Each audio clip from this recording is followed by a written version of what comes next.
Is the president going to ask for him to be returned to the United States or not? Like, yes or no? Let me ask you, what do you think would happen to him if he came back to this country? As your understanding of immigration laws, what do you think would happen? But I'm just asking it's important to know. about whether You're or not you're asking a lot of questions. The president, you are all asking a lot of questions about this, and you all seem to care about it a lot. So let's see if any of you have researched anything about this issue at all. Can anyone here tell me what would happen to the illegal alien from El Salvador if he came back to the United States? Does anyone here know? Does anyone want to guess? Any of you? He could be with his family.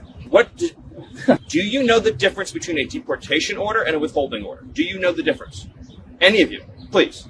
Do you? Well, we're not in the government. But you couldn't even spend 72 hours over the weekend learning the distinction, even though you've been writing and talking about it this whole time. What I'm getting from this conversation, which is educational for me, is that not one person in the media knows the difference between a deportation order and a withholding order. Is that a fair statement? You're learning about this all for the first time right now?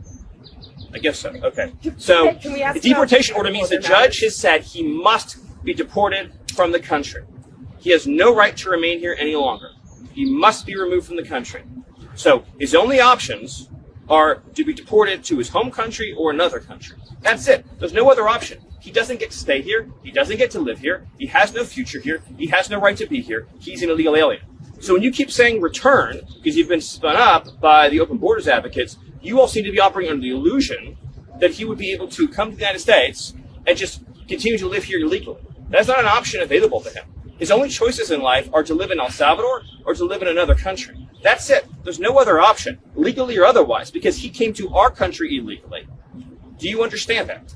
He would be arrested. Okay. He'd be put in confinement.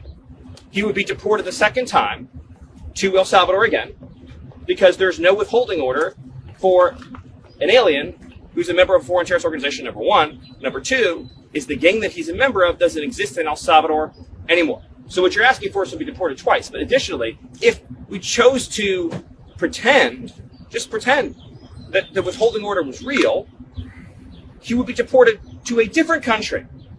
So, for example, he could be deported to Egypt. So, I'm just trying to understand, is it your view, in other words, you define a country that will be willing to take a MS-13 member from El Salvador. So I'm trying to understand from you all is, so if he came back and under our laws, he was then deported to Egypt or to Somalia, would you then be saying, great, I'm so glad that you deported him to another country? Is that what you'd all be saying?